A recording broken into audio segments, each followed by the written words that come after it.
Hi whole അസ്സലാമു അലൈക്കും, welcome back. ഇന്ന് ഞാൻ വന്നിട്ടുള്ളത് മത്തങ്ങയുടെ ഒരു ഒഴിച്ചുകറിയുടെ റെസിപ്പിയുമായിട്ടാണ്. ഈ ഒരു മത്തങ്ങ ഇതുപോലെ ഒന്ന് കട്ട് ചെയ്തിട്ട് ഇതിലേക്കൊന്ന് വെച്ച് കൊടുത്തിട്ടുണ്ട്. കൂടെ തന്നെ കുറച്ച് കുഞ്ഞുള്ളി ഉണ്ടെങ്കിൽ പിന്നെ പറയേണ്ട ആവശ്യമുള്ള ഈ ഒരു കറിയുടെ രുചിക്ക് വേണ്ടിയിട്ട് പിന്നെ ഓരോരുത്തരുടെ എരിവിനനുസരിച്ചിട്ടുള്ള ഒരു 5-6 പച്ചമുളക് കൂടി വെച്ച് കൊടുക്കാം.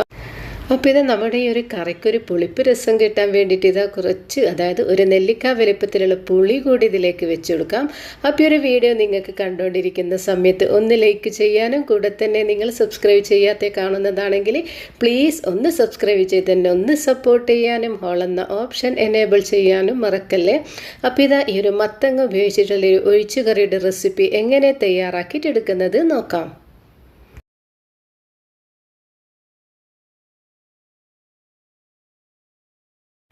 അപ്പോൾ ഇത് മത്തങ്ങ കൊണ്ടുള്ള കറി എങ്ങനെ തയ്യാറാക്കിയിട്ട് എടുക്കുന്നത് നോക്കാം. അതിന് വേണ്ടിയിട്ട് ഒരു മത്തങ്ങ എടുത്തിട്ടുണ്ട്. പക്ഷേ ഇത് മുഴുവനായിട്ട് ഞാൻ എടുക്കുന്നില്ല. ഞങ്ങൾക്ക് എത്രത്തോളമാണ് ആവശ്യമുള്ളത് അതിനനുസരിച്ച് എടുക്കാം. അങ്ങനെ ഈ ഒരു മത്തങ്ങയുടെ മുകൾ ഭാഗത്തുള്ള തൊലിയൊക്കെ ഒന്ന് നീക്കം ചെയ്യണം. കുറച്ച് കട്ടി കൂടുതലാണല്ലോ മത്തങ്ങയുടെ തൊലിക്ക്. അപ്പോൾ അത് നീക്കം ചെയ്യാൻ കുറച്ചൊരു പണിയുണ്ട്. അപ്പോൾ നല്ലൊരു ടേസ്റ്റാണ് ഒരു മത്തങ്ങ ഉപയോഗിച്ചിട്ടുള്ള കറി ചോറിൻ്റെ കൂടെ കഴിക്കാൻ വേണ്ടിയിട്ട്. കാരണം ഒരുപാട് ആൾക്കാരൊന്നും ഈ ഒരു മത്തങ്ങ ഉപയോഗിച്ചിട്ടുള്ള കറി തയ്യാറാക്കിയിട്ട് എടുക്കാറില്ല. കാരണം ഇതിന് ഇച്ചിരി ഒരു മധുരം കൂടുതലാണല്ലോ. പക്ഷേ ഇത് ഞാനിപ്പം വെച്ചപ്പോൾ നല്ലൊരു ടേസ്റ്റ് ഉണ്ട് ഈ ഒരു മത്തങ്ങ കറിക്ക്. അങ്ങനെ എനിക്ക് ആവശ്യമായിട്ടുള്ള മത്തങ്ങ ഞാൻ എടുത്തിട്ട് അതിൻ്റെ തൊലിയൊക്കെ ഒന്ന് കളഞ്ഞിട്ടുണ്ട്.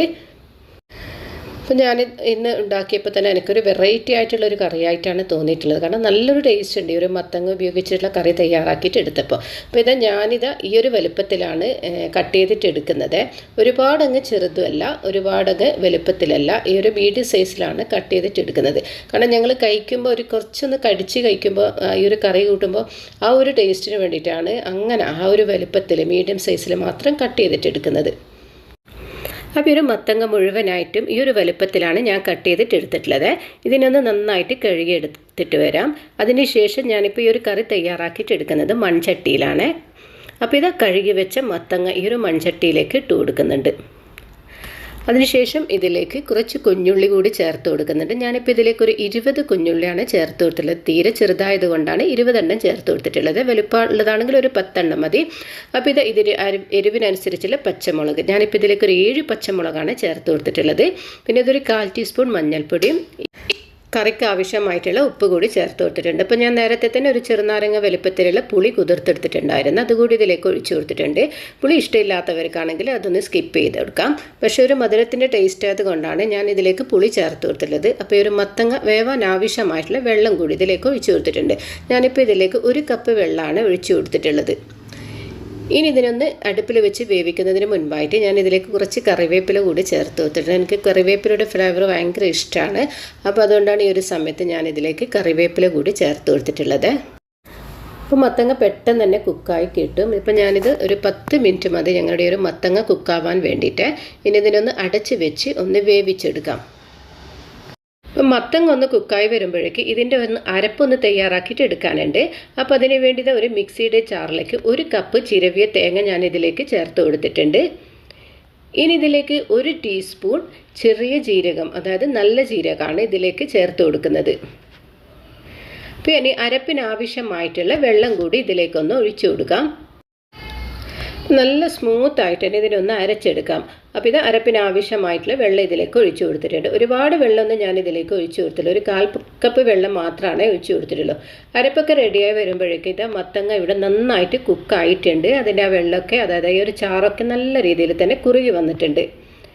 ഇനി ഇതിനൊന്ന് ഉടച്ചു കൊടുക്കാം. ഇപ്പോൾ മുഴുവനായിട്ടൊന്നും ഉടച്ചെടുക്കണ്ട, ചെറുതായിട്ട് ജസ്റ്റ് ഒന്ന് ഉടച്ചെടുത്താൽ മാത്രം മതി. ഇപ്പോൾ ഈ ഒരു കറിയപ്പൊക്കെ കഴിക്കുമ്പോൾ മത്തങ്ങ ഒന്ന് കടിച്ച് കഴിക്കുമ്പോൾ നല്ലൊരു ടേസ്റ്റാണ് ഉണ്ടാവാൻ. അതുകൊണ്ട് മുഴുവനായിട്ടും ഞാൻ ഇതിനൊന്നും ഉടച്ചു കൊടുക്കുന്നില്ല, ചെറുതായിട്ടൊന്ന് ഉടക്കുന്നേ ഉള്ളത് കേട്ടോ. ഒരു പേരിന് വേണ്ടിയിട്ട് മാത്രം ഒന്ന് ഉടച്ചു കൊടുക്കാം. കാരണം മത്തങ്ങ നന്നായിട്ട് തന്നെ കുക്കായിട്ടില്ല. ഇപ്പോൾ ഇത് കാണുമ്പോൾ തന്നെ മനസ്സിലാക്കി എടുക്കാൻ പറ്റുന്നില്ലേ. ഇനി തയ്യാറാക്കി വെച്ച അരപ്പ് ഇതിലേക്കൊന്ന് ഒഴിച്ചു കൊടുക്കാം. അപ്പോൾ മിക്സിയുടെ ജാറിൽ കുറച്ച് വെള്ളം ഒഴിച്ച് കൊടുത്തിട്ടുണ്ട്. ആ വെള്ളം കൂടി ഇതിലേക്ക് ഒഴിക്കുന്നുണ്ട്. അപ്പോൾ ഈ ഒരു മത്തങ്ങയുടെ കറി നിങ്ങൾക്കൊക്കെ ഇഷ്ടമായിട്ടുണ്ടാകുമെന്ന് വിചാരിക്കുന്നു. അപ്പോൾ ഇഷ്ടപ്പെട്ടിട്ടുണ്ടെങ്കിൽ നിങ്ങളുടെ ഫാമിലിക്കും ഫ്രണ്ട്സിനും ഒക്കെ ഇതൊന്ന് ഷെയർ ചെയ്ത് കൊടുക്കാം. കൂടെ തന്നെ നിങ്ങൾ ഇതിൻ്റെ ഫീഡ്ബാക്കൊക്കെ എന്നെ ഒന്ന് അറിയിക്കാം. അപ്പോൾ ഇത് അരപ്പൊക്കെ ഒന്ന് ഒഴിച്ച് കഴിഞ്ഞാൽ ഒരുപാട് അങ്ങ് തിളച്ച് പോകരുത് കേട്ടോ. ജസ്റ്റ് ഒന്ന്, അതായത് ഈ ഒരു കറി നല്ല രീതിയിൽ തന്നെ ഒന്ന് ചൂടായി കിട്ടിയാൽ മാത്രം മതി. ഈ ഒരു സമയത്ത് ഞാൻ ഉപ്പ് ചെക്ക് ചെയ്തപ്പോൾ ഉപ്പിന് ഇച്ചിരി കുറവുണ്ടായിട്ടുണ്ടായിരുന്നേ. അങ്ങനെ ഞാനിത് വീണ്ടും ഇതിലേക്കൊന്ന് ഉപ്പ് ചേർത്ത് കൊടുത്തിട്ടുണ്ട്. ആ വീഡിയോ ഒന്ന് സ്കിപ്പായിപ്പോയതാണ്. അപ്പോൾ നല്ല എരിവും പുളിയും ഒക്കെയുള്ള ഒരു മത്തങ്ങക്കറി ഇവിടെ റെഡി ആയിട്ടുണ്ട്. കാണുന്നില്ലേ? ഈ ഒരു ടൈമിലേക്ക് ഇതിൻ്റെ ഫ്ലെയിം ഒന്ന് ഓഫ് ചെയ്ത് കൊടുക്കണേ. ഒരുപാട് അങ്ങ് തിളക്കേണ്ട ആവശ്യമില്ല. ഈ ഒരു മത്തങ്ങക്കറിക്ക് തേങ്ങ ഒഴിച്ച് കഴിഞ്ഞാൽ നല്ലൊരു ചൂടായി കഴിഞ്ഞാൽ തന്നെ ഇതിൻ്റെ ഫ്ലെയിം ഒന്ന് ഓഫ് ചെയ്ത് കൊടുക്കണം. അപ്പോൾ ഇനി ഇതിനൊരു താളിപ്പ് തയ്യാറാക്കിയിട്ട് എടുക്കാനുണ്ട്. അതിലേക്ക് വേണ്ടിയിട്ട് ഒരു താളിപ്പിൻ്റെ ഒരു പാത്രം ഞാൻ അടുപ്പിൽ വെച്ച് കൊടുത്തിട്ടുണ്ട്. ഇതിലേക്ക് ഞാനിത് 1 ടേബിൾ സ്പൂൺ വെളിച്ചെണ്ണയാണ് ഒഴിച്ച് കൊടുക്കുന്നത്. ഈ ഒരു ഒഴിച്ച് കറിക്ക് വെളിച്ചെണ്ണയാണ് നല്ലൊരു ഫ്ലേവർ ഉണ്ടാവാൻ. അങ്ങനെ ഇതിലേക്ക് ഒരു 1/2 ടീസ്പൂൺ കടുക് ചേർത്ത് കൊടുത്തിട്ടുണ്ട്. കടുകൊക്കെ ഒന്ന് നല്ല രീതിയിൽ തന്നെ പൊട്ടി വന്നിട്ടുണ്ട്. ഇനി ഇതിലേക്ക് ഒരു 2-3 വറ്റൽമുളക് കൂടി ചേർത്ത് കൊടുക്കാം. അപ്പോൾ ഇത് വറ്റൽമുളകൊക്കെ ഒന്ന് നന്നായിട്ട് മൂത്ത് കിട്ടിയിട്ടുണ്ട്. ഇനി ഈ ഒരു ചൂടാലെ തന്നെ ഈ ഒരു കറിയിലേക്ക് ഒഴിച്ചു കൊടുക്കാം. അതിന് മുകളിലായിട്ട് ഈ ഒരു കറിയുടെ മുകളിലായിട്ട് ഞാൻ കുറച്ച് കറിവേപ്പില ഇട്ട് കൊടുത്തിട്ടുണ്ടായിരുന്നേ. അതിന് മുകളിലായിട്ടാണ് ഈ ഒരു താളിപ്പ് ഞാൻ ഒഴിച്ചു കൊടുത്തിട്ടുള്ളത്. ജസ്റ്റ് ഒന്ന് ഇങ്ങനെ കൈകൊണ്ടൊന്ന് നീക്കിയതിന് ശേഷം ഒരു 1-2 സെക്കൻഡ് ഇതിനൊന്ന് അടച്ച് വെച്ച് കൊടുക്കാം. അപ്പോൾ ഇത് 1 സെക്കൻഡ് കഴിഞ്ഞപ്പോൾ ഞാൻ അടപ്പൊക്കെ ഒന്ന് മാറ്റിയിട്ടുണ്ട്. അതിനുശേഷം മാത്രമാണ് ഞാൻ ഈ ഒരു കറി ഒന്ന് ഇളക്കി യോജിപ്പിച്ച് കൊടുക്കുന്നത്. അങ്ങനെ ഇതൊരു വെറൈറ്റി ആയിട്ടുള്ള ഒരു മത്തങ്ങ കറി ഇവിടെ റെഡി ആയിട്ടുണ്ട്. അപ്പോൾ ഇൻഷാ അല്ലാഹ് ഇനി പുതിയൊരു വീഡിയോയുമായി വരുന്നത് വരെ അസ്സലാമു അലൈക്കും വറഹ്മത്തുള്ളാഹി തആല വബറകാതുഹു.